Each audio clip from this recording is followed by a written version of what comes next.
here live from the FICC 2025, and I'm here with Nicholas Papadopoulos. Nicholas, how are you? I'm doing well, how are you? I'm great. Can you tell us a bit about your academic research, your journey to wherever you are now? Absolutely. So I did my undergrad in Massachusetts, United States. Worked as a software engineer for a few years after that, doing some stuff in bioinformatics and high security transportation.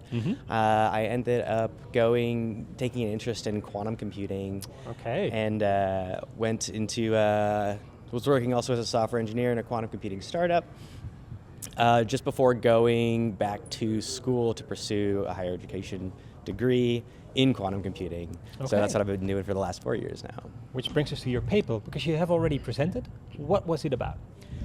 It's quantum cryptography. Ooh. So it's a big field. Quantum cryptography is one of the big applications of quantum. You know, Very worried about that, right? Yes, it's expected to break a lot of our very standard cryptographic protocols. So there are, however, fortunately, some quantum cryptographic protocols that defend against any sort of any quantum attack or otherwise. So in your paper, you talked about a way to have extra security. Right. So there was one of the first ones was about sharing a secret key between two people, where they can then encrypt their messages and send it securely between each other. It didn't provide security against particular specific attacks where they might, say, have some information about some of the defenses against eavesdropping. So our paper highlights a protocol in which you can it doesn't even matter if the adversary knows that information, we can even make it publicly available, and it'll still help detect if somebody's trying to steal or eavesdrop on your communication. Using quantum computing? Using quantum computing. Okay. Yeah. And will this be used in real life, you think? I would certainly think so, yeah. I mean, as quantum computers develop and become more advanced, we're going to need some higher security, and we'll likely be leveraging quantum properties in doing that. Okay. And how far do you think this is away? I mean, will it take 5 years, 10 years, more? Yeah, the big question, it's in my opinion, anyone's guess. It depends on what level. Some people have claimed already quantum supremacy, and it's debatable whether they've achieved any sort of quantum supremacy that's actually useful in any way. So the question then becomes, when are they going to have a useful problem that they can solve better than classical computers? Yeah. Or when can they actually solve, like, say, break cryptography, which would be a huge problem. Yeah. So it's still a bit of a weird field, to be honest, right? Yeah, it's still quite new, I would say. So in terms of guesses, I mean, let's say your best estimate. My best estimate. I won't hold you to it. Nobody knows. I still expect it to be some time before they get to the level of actual, really breaking like current cryptographic standards. Yeah. I would guess at least 10 years. There's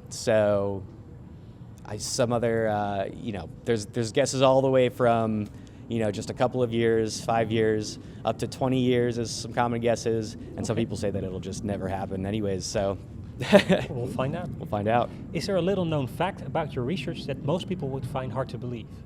It's little known outside of the community, but the whole premise of the quantum properties, I would say, is pretty hard to believe. In fact, nobody really even knows how it works. So the properties of, say, entanglement, which Einstein famously called spooky action at a distance.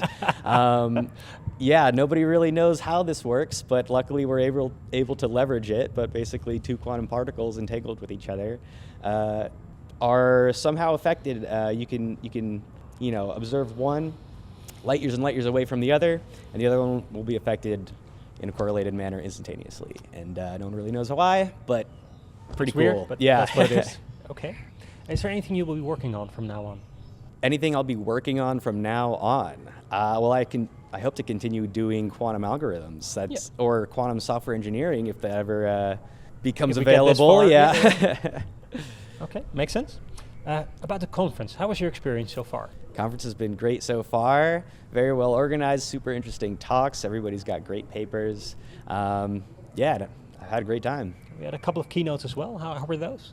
Yeah, absolutely, they were great. I mean, super interesting topics, very well spoken and very well put together. Awesome. Will you be joining us on a boat tour tonight? I certainly will. I'm looking forward to it. Awesome. I've got a couple of quick rapid fire questions, so just give me a brief answer, short sentence or one word, all is fine.